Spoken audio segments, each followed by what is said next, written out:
के हरिरपि निज लोकम सर्वार्थो विहाय प्रविशति हृदय तेषां भक्ति सूत्रोपनद्या।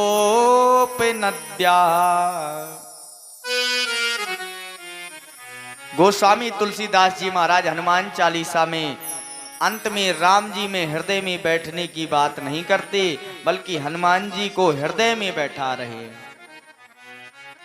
किसी ने पूछा कि प्रभु आप कहाँ रहते हैं, तो प्रभु कहाँ रहते हैं? ना हम बसामि वैकुंठे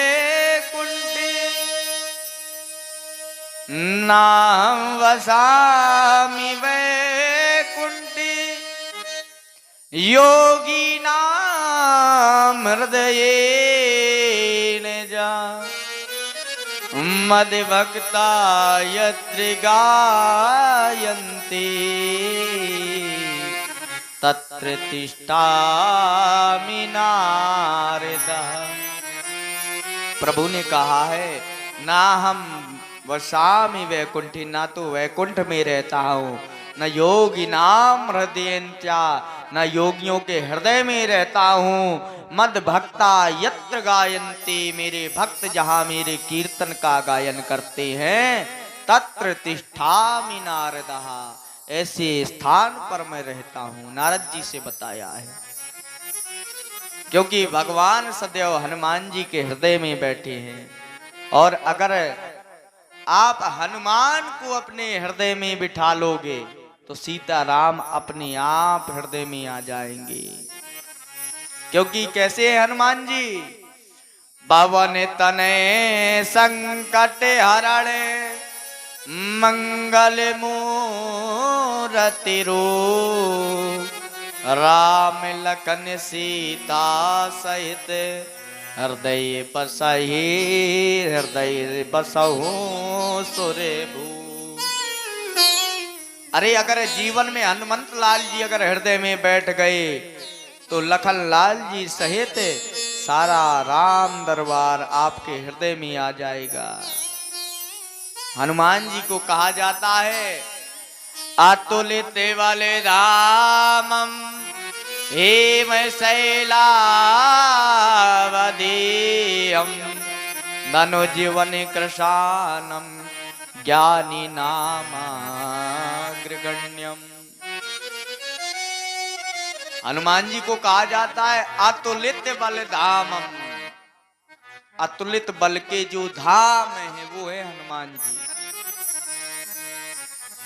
अच्छा, अतुलित बल किसका हो सकता है? अगर जिस व्यक्ति के स्वामी का अतुलित बल होगा तो निश्चित ही उसके सेवक का भी बल होगा। अच्छा, क्या राम जी का अतुलित बल है? तो उस प्रसंग को याद करें जिस समय सीता जी के चरणों पर इंद्र का बेटा जयंत कौवा बनकर के चोंच का प्रहार किया तो भगवान ने सीख का वाड़ उसके पीछे लगा दिया। ब्रह्मलोक तक गया हूं मैं, ब्रह्मलोक तक जयंत गया, लेकिन अंत में भगवान की शरण में आया। शंकर जी सुना रही है ये कथा मां भवानी को। तब भी भगवान ने क्षमा तो कर दिया, लेकिन एक नयन करे तजा भवानी, एक नेत्र का करके छोड़ दिया था। भगवान जब जयंत जाने लगा, प्रभु ने बड़ी कृपा करी, आपने छोड़ दिया। भगवान ने हास परिहास में पूछ लिया, जयंत आखिर क्यों आए थे यहाँ? बोले मुझे आपका बल देखना था। भगवान ने विनोद में पूछ दिया, अच्छा जयंत पता चल गया कितना बल है मुझ में? हाँ हाँ पता चल गया। अच्छा कितना बल है? तो जयंत ने कहा कि अतो लेते बले अतो लेते प्रभुताई, मैं माटी मंदे जाने नहीं पाई।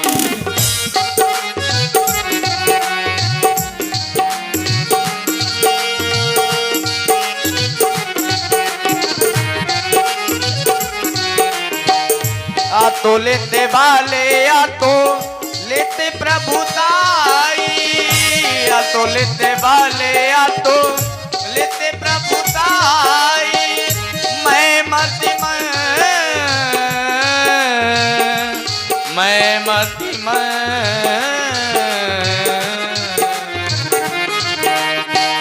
अतुलित भाले अतुलित प्रभुताई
अतुलित बल अतुलित प्रभुताई, मैं मति मंद जान नहीं पाई। प्रभु आप में अतुलित बल है, तो जिसके स्वामी में अतुलित बल होगा तो भला, जिसका सेवक अतुलित बल धाम होगा तो उसका स्वामी तो अतुलित बल अतुलित प्रभुताई।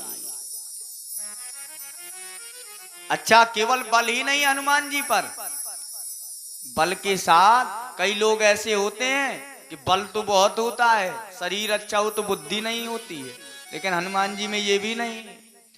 अतुलित बल धामम हेम शैलावदेयम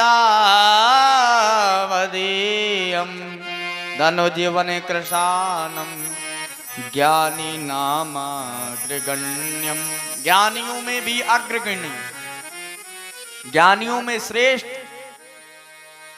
बल हनुमान जी पर इतना कि हनुमान जी के बल की प्रशंसा हनुमान जी के शत्रु भी करते हैं। रावण भी हनुमान जी के बल की प्रशंसा करते हैं।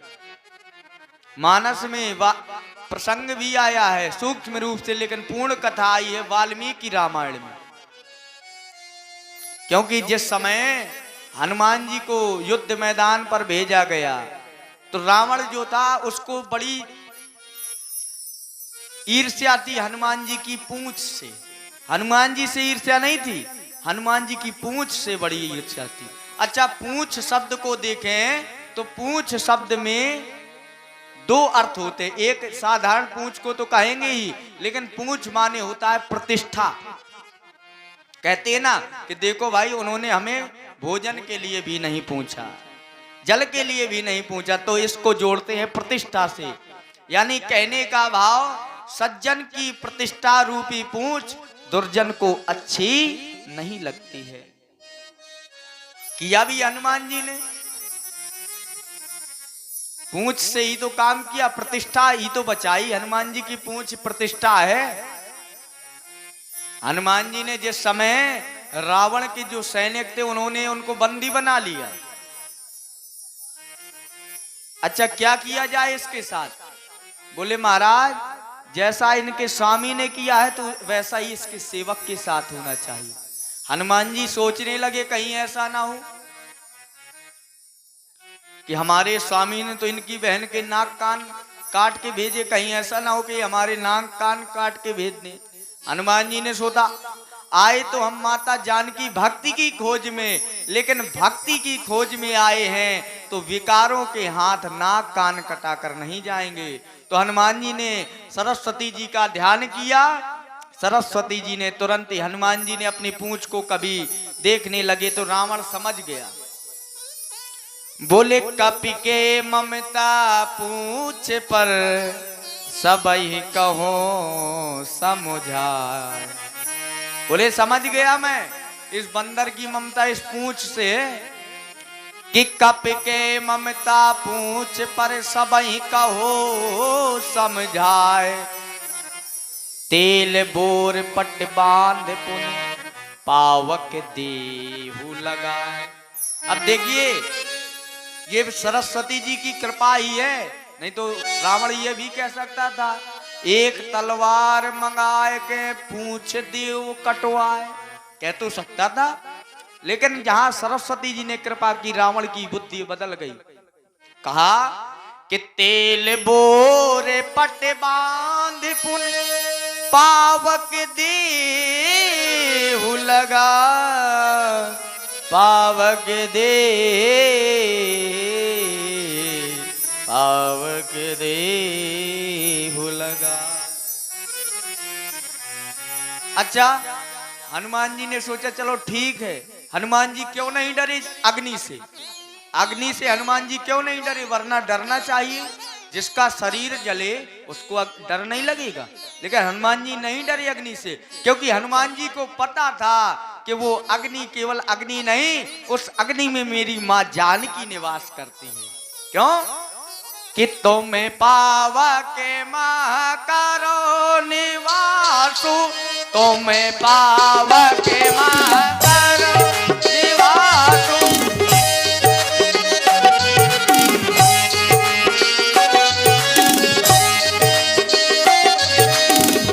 जब लगी करो निशाचर नाश, जब लगी करो निशाचर नाश, तुम्हें पावक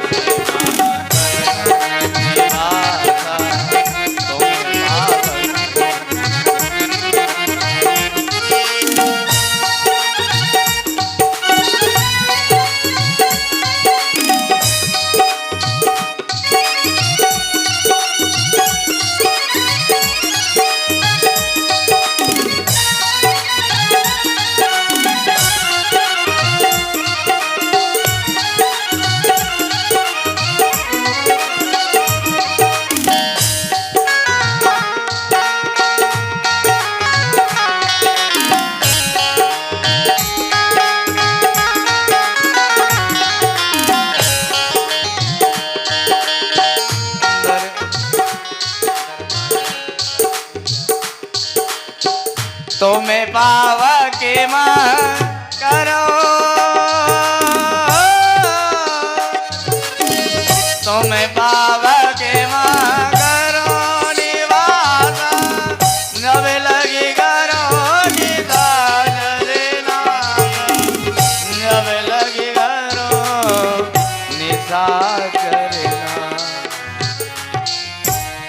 हनुमान जी नहीं डरे, क्योंकि उन्हें पता था वो अग्नि नहीं जला पाएगी, क्योंकि उस अग्नि में भी मेरी माँ जानकी वास कर रही है। भला कौन माँ चाहेगी कि उसका पुत्र जल जाए? नहीं डरे। रावण के दरबार में हनुमान जी की पूंछ में सबसे पहले कपड़ा मंगाया, कपड़ा बांध दिया। अब यहां पर कपड़ा तो बांध दिया, फिर तेल मंगाया गया, तेल हो गया, तेल डाला, तेल खत्म। अब इसके बाद घी बचा था तो घी लगाया, तो स्थिति ये आई कि रहा न नगर बसन घृत तेला। बोले महाराज खत्म घी। रावण ने कहा क्यों, क्या हुआ और लाओ? बोले महाराज घी खत्म। बोले मूर्खो, तुम्हें किसने कहा था घी का प्रयोग करना है? अरे बोले महाराज हम भी तो जानते हैं रावण के सेवक है, लंका में क्या कमी है? बोले कमी नहीं है तो अब कहाँ? बोले खत्म हो गया। बोले फिर इतने में ही लगा दो आग। आग लगाई तो सारी लंका जल गई, लेकिन एक घर बच गया, विभीषण जी का।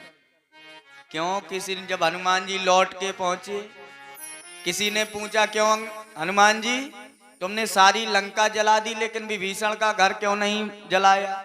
हनुमान जी ने कहा देखो भाई, ये सामूहिक कार हो रहा था, सार्वजनिक कार में चंदा देते हैं लोग, तो जिन घरों से चंदा आता है तो प्रसाद तो वहां पहुंचाना पड़ता है।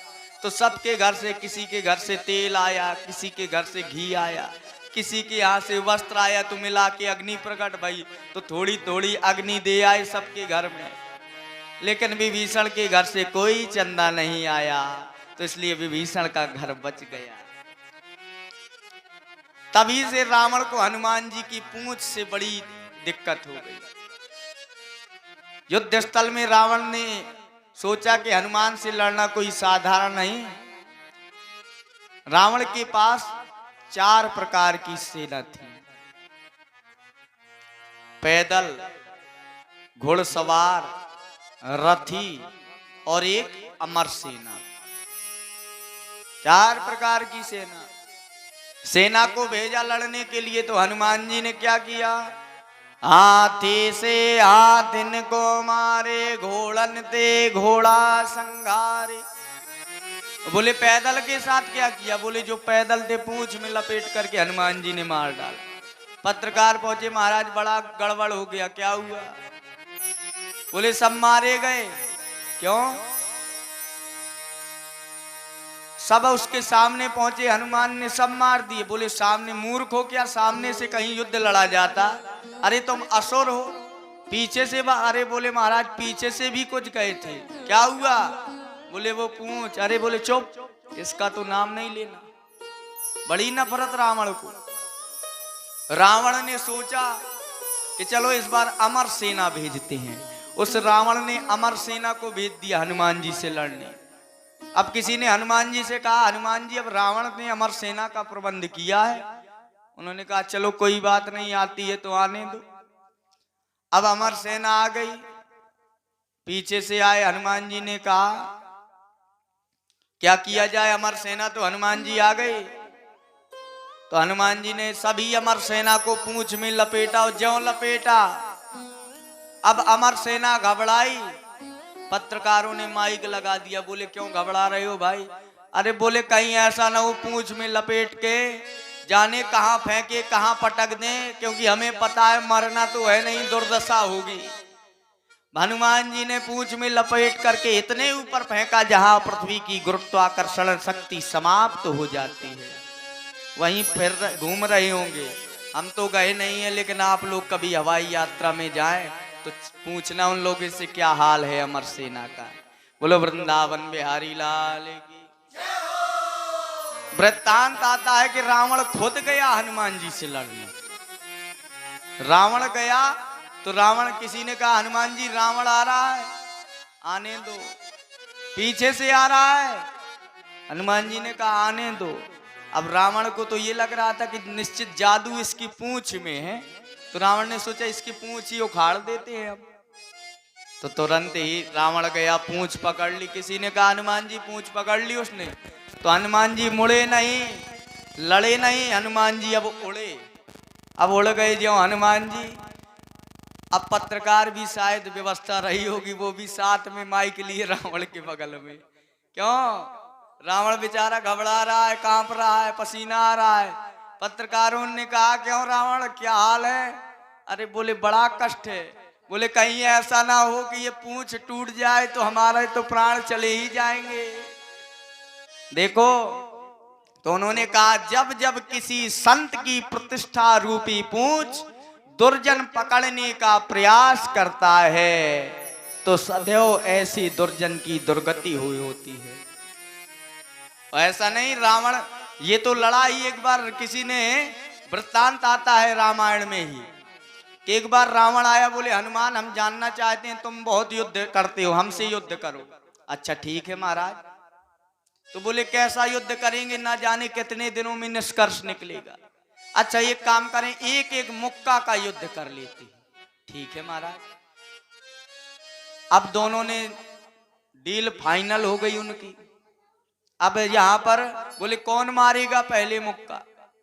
हनुमान जी ने कहा रावण तुम मारो, लेकिन रावण तो कह रहा बहुत उल्टी खोपड़ी वाला था। उसने कहा नहीं हनुमान पहले तुम मारो। हनुमान जी ने कहा कहीं ऐसा ना हो कि हम तुम्हें मुक्का मारे, तुम दोबारा मुक्का मारने लायक ना रहो। रावण ने कहा बात तो बंद